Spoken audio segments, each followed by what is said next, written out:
On parle justement ces derniers jours d'une possible alliance, une alliance franco-britannique pour éventuellement un jour envoyer des troupes en Ukraine. De quoi s'agit-il?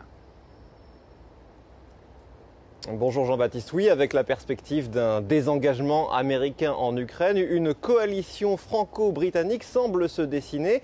Par exemple, la question de l'envoi de troupes en Ukraine aurait fait l'objet de discussions entre les dirigeants français et britanniques lors des cérémonies du 11 novembre dernier, selon des informations du journal Le Monde.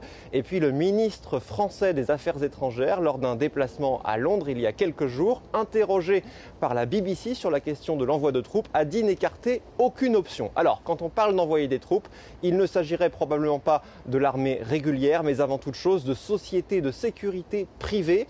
Une société britannique, par exemple, qui rassemble notamment d'anciens militaires, des contractors, comme on les appelle, opère déjà depuis plusieurs mois sur le sol en Ukraine, avant toute chose comme en soutien logistique dans la maintenance du matériel britannique. Ah, justement, Ambroise, est-ce que le Royaume-Uni fournit également des armes à l'Ukraine?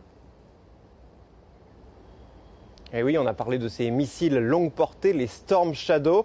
Il y a quelques jours, des débris de Storm Shadow britanniques ont été retrouvés en Russie. Et puis on sait aussi qu'une livraison de plusieurs dizaines de ces missiles a eu lieu récemment. C'était la première livraison actée par le nouveau Premier ministre britannique en poste depuis cet été. Ces missiles, avant d'être lancés, ils doivent être programmés par des experts. Et donc, il y a forcément des experts militaires britanniques sur le terrain en Ukraine. Et ça n'a pas échappé à l'ambassadeur russe à Londres, qui l'a relevé il y a quelques jours, estimant que cela fait désormais du Royaume-Uni, je cite, un pays directement impliqué dans cette guerre.